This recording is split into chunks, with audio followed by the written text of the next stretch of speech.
Assalamualaikum warahmatullahi wabarakatuh.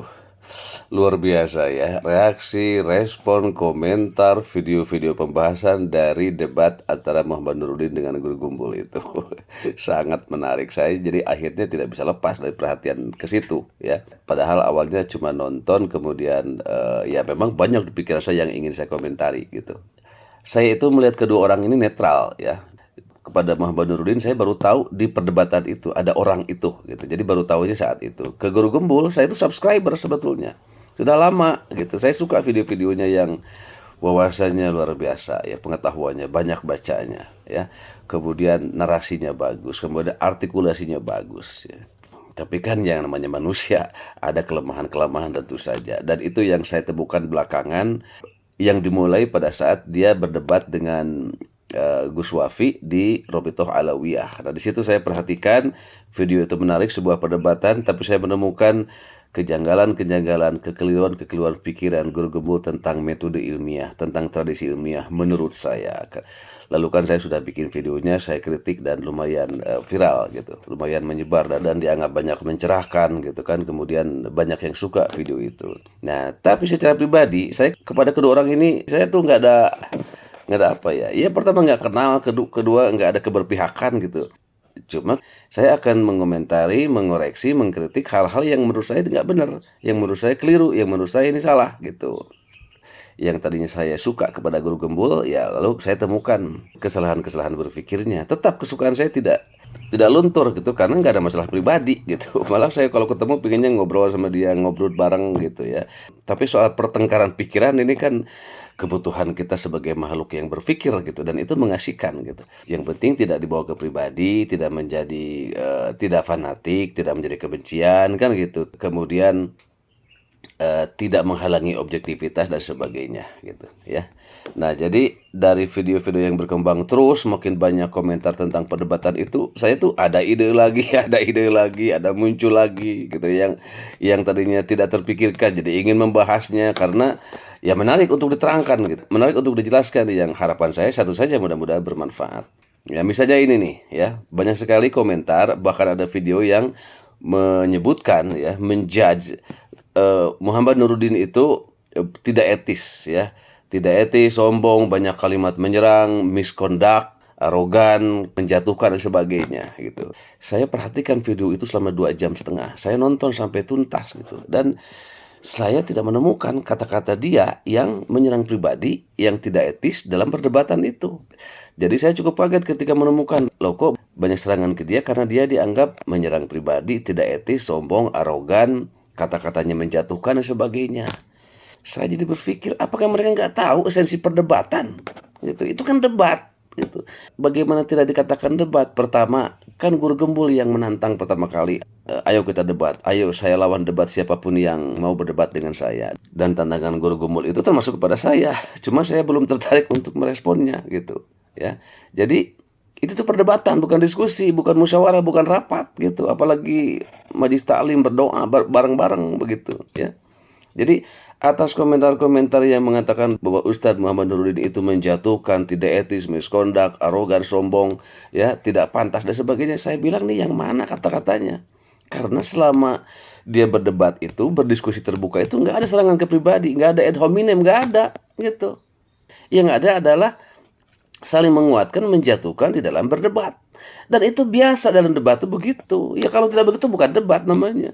Beda debat dengan diskusi. Kalau dalam diskusi oke lah.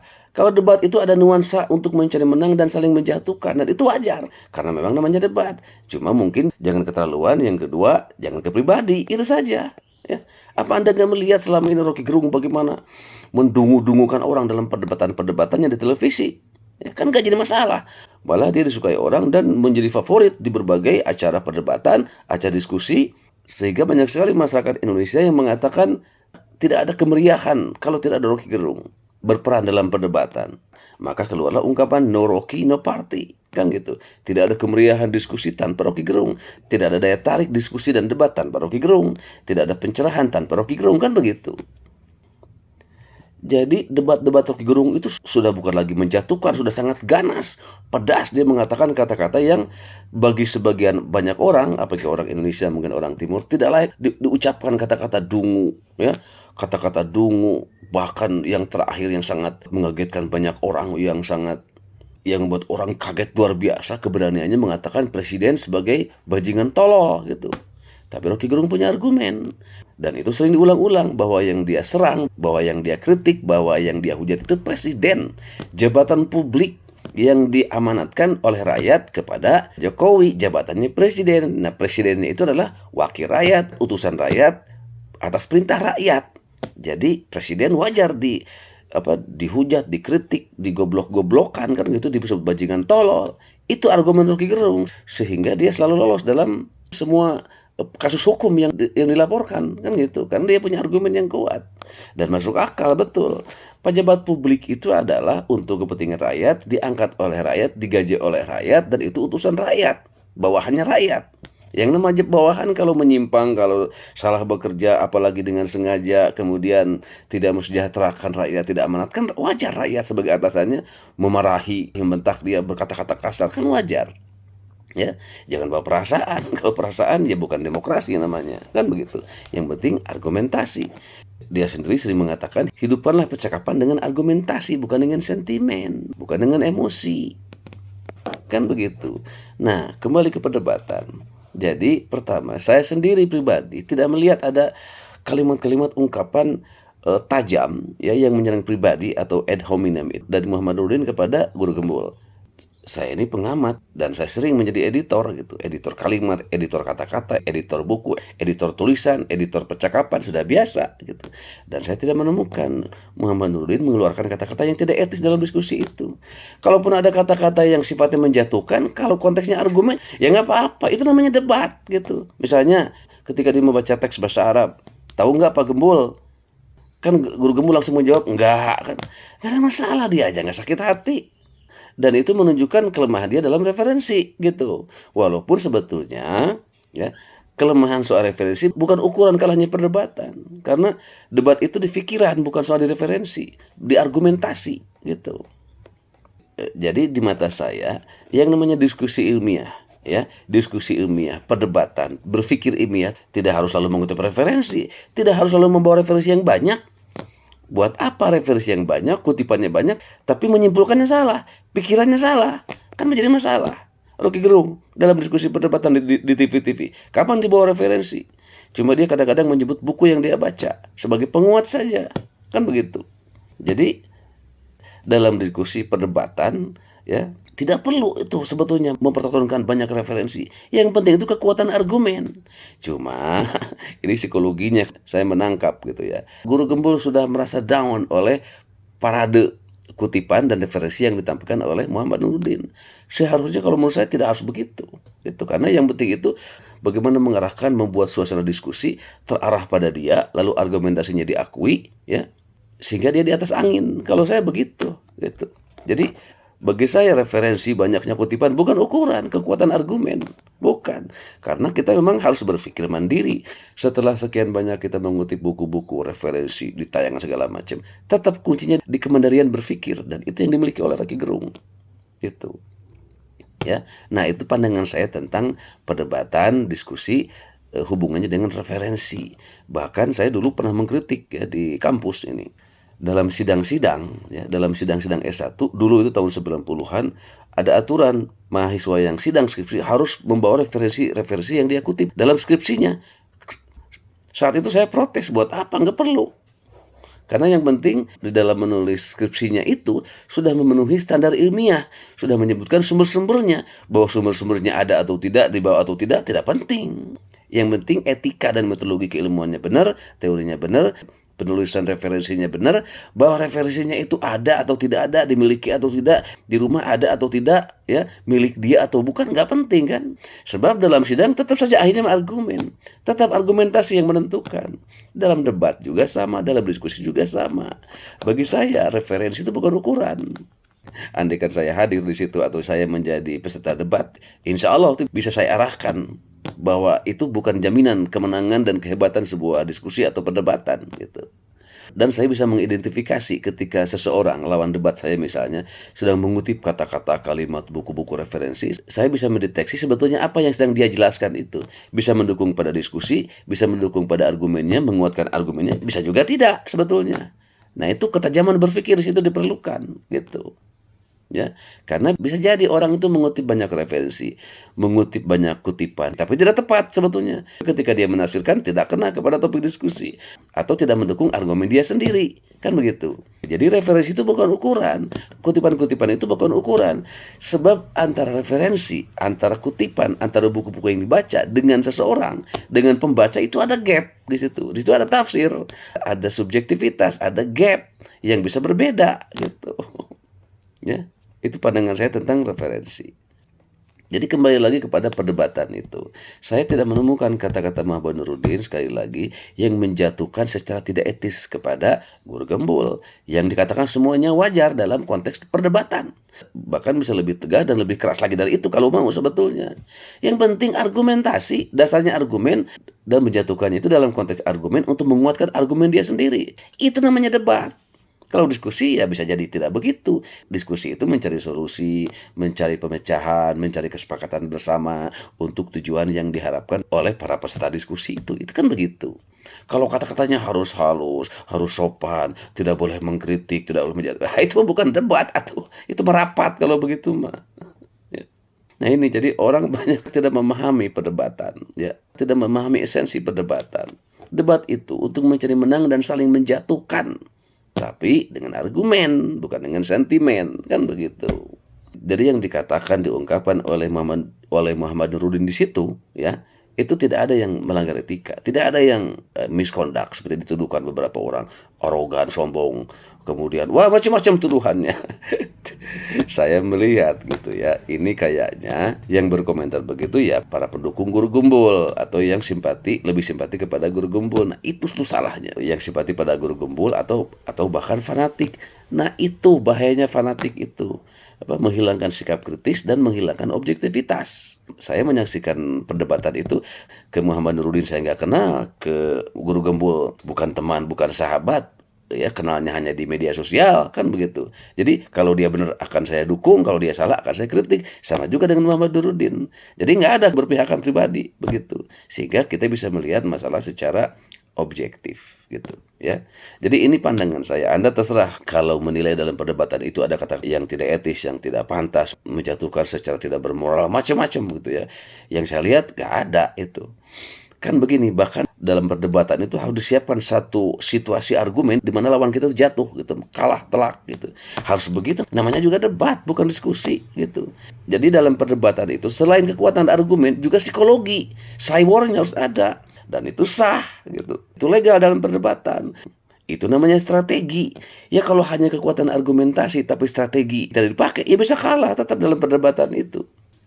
Jadi orang bisa pintar, bisa cerdas, bisa literasinya banyak sekali, kutipan banyak sekali, bacaannya banyak sekali. Tapi kalau tidak memakai strategi dalam perdebatan bisa kalah oleh orang yang tidak banyak pengetahuannya, tapi cerdas dalam komunikasi. Nah ini beda antara penguasaan materi-materi pengetahuan dengan kecerdasan komunikasi, beda gitu. Nah, menjatuhkan lawan melalui kata-kata yang lawan itu seolah kalah atau tidak bisa menjawab, atau seolah-olah dipermalukan, ya selama itu dalam konteks argumen, itu strategi namanya, nggak ada masalah gitu. Nih, baru masalah bila ada pelanggaran-pelanggaran moral atau ad hominem. Misalnya ke Guru Gembul begini, Anda lemah sih berpikirnya soal itu, badannya tuh gemuk. Nah, itu baru penghinaan. Itu baru tidak etis. Makanya Anda jangan terlalu banyak makan. Jadi itu badan jadi gembul, namanya aja gembul, banyak makan jadi ke otak tumpul. Nah, itu baru penghinaan, itu baru pelanggaran moral dan etika gitu. Atau sebaliknya misalnya kepada Muhammad Nuruddin, Anda sih sombong, arogan, udah badan kurus, kulit hitam. Nah, itu baru kata-kata yang tidak etis karena sudah ke masalah pribadi. Selama menjatuhkannya dalam konteks argumen untuk mengalahkan lawan debat kita, wajar. Itu bukan pelanggaran etika gitu. Nah ini banyak orang yang memandang argumen dengan diskusi, argumen dengan pengajian, argumen dengan rapat, ya beda.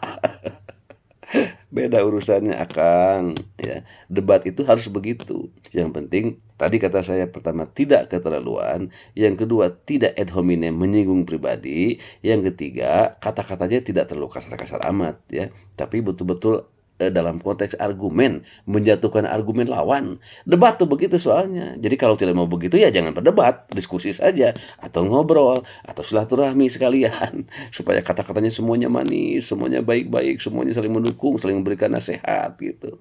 Itu mah pengajian namanya. Atau kata Roky Gerung mah berdoa. Pikiran itu kan kata Roky Gerung harus dipertengkarkan, harus diuji. Nah, uji itu dengan saling menjatuhkan argumentasi. Kan begitu. Nah, mana argumentasi yang kuat dia akan bertahan. Gitu. Jadi misalnya ungkapan Muhammad Nurdin, tahu Pak Gembul artinya tidak kan? Itu sebetulnya sebuah strategi menjatuhkan lawan dari pengetahuan bahasa Arabnya. Yang Muhammad Nurdin punya, dia nggak punya, ya nggak ada masalah gitu. Karena memang faktanya begitu. Nah, walaupun itu bukan ukuran kebenaran dan bukan ukuran kekuatan argumentasi, cuma di situ harusnya Guru Gembul menanggapi itu. Anda banyak mengutip referensi berbahasa Arab semuanya. Tapi Anda ada yang salah dalam memahami. Anda pengertiannya salah atau Anda menyimpulkannya salah. Seharusnya begitu. Jadi banyak referensi bukan ukuran bagi saya. Karena yang penting tadi itu logika, argumentasi, kemandirian berpikir gitu. Ungkapan menyerang ya yang masuknya ke wilayah strategi ketika Muhammad Nurdin mengatakan Pak Gembul paham ya, lalu Guru Gembul menjawab tidak, itu sebetulnya bisa dibalikan ketika giliran bicara pindah ke dia gitu. Balas lagi balas lagi dengan ungkapan yang sama yang menjatuhkan dia dalam konteks pengetahuan gitu. Harusnya begitu. Cuma sekali lagi saya melihat Guru Gembul sudah kalah saywar duluan gitu. Jadi secara psikologi sudah jatuh oleh parade referensi yang diperlihatkan oleh Muhammad Nurdin. Harusnya tidak menjatuhkan, biasa-biasa saja gitu. Dari ekspresi dan komentar Guru Gembul memang seperti tidak terpengaruh oleh banyak referensi itu. Tapi secara psikologis itu kena itu ke dirinya. Makanya kemudian akhirnya dia mengatakan bahwa saya kalah dalam debat itu dan faktanya memang saya itu dirujak segala macam. Itu salah. Harusnya jangan bilang begitu, itu menunjukkan kekalahan. Sudah kalah secara psikologi dalam perdebatan, dikuatkan dalam pengakuan. Harus jangan begitu. Ingat ya, ini debat. Ya, debat ini. Dan bisa jadi debat sudah selesai, sebetulnya tujuan perdebatan tidak terpenuhi, tidak tercapai. Masing-masing orang bisa dengan cara berpikirnya masing-masing. Nah, ini ulasan saya tentang banyaknya komentar tuduhan kepada Muhammad Nurdin sebagai menjatuhkan, tidak etis, kemudian sombong, arogan dan sebagainya, yang saya tidak menemukan itu. Ini bukan dalam rangka membela Nurdin, bukan, saya nggak kenal sama dia gitu ya, tapi menempatkan persoalan pada tempatnya. Andaikan misalnya yang melakukan itu adalah Guru Gembul kepada Muhammad Nurdin, saya juga akan menjelaskan hal yang sama gitu, bahwa itu wajar dalam perdebatan gitu. Nah, bila para pendengar, penonton, netizen, masyarakat tidak kuat mendengar kalimat-kalimat begitu, berarti mental Anda yang bermasalah. Berarti Anda tidak memahami esensi debat atau psikologis nih. Anda sudah menjatuhkan kesukaan duluan. Nah, ini. Anda sudah memfavoritkan salah satunya. Nah, itu. Jadi akhirnya favorit Anda ketika dikritik, dijatuhkan, Anda tidak menerima. Muncullah komentar-komentar yang tidak relevan. Gitu. Apalagi ke fanatik. Kalau fanatik salah benar dibela. Sudah, itu jauh dari kebenaran itu. Makanya dalam ilmu, dalam pengetahuan, hilangkan fanatisme itu. Hilangkan kesukaan berlebihan pada orang. Sukai ilmunya saja. Khidmat pada ilmunya saja, jangan ke orangnya.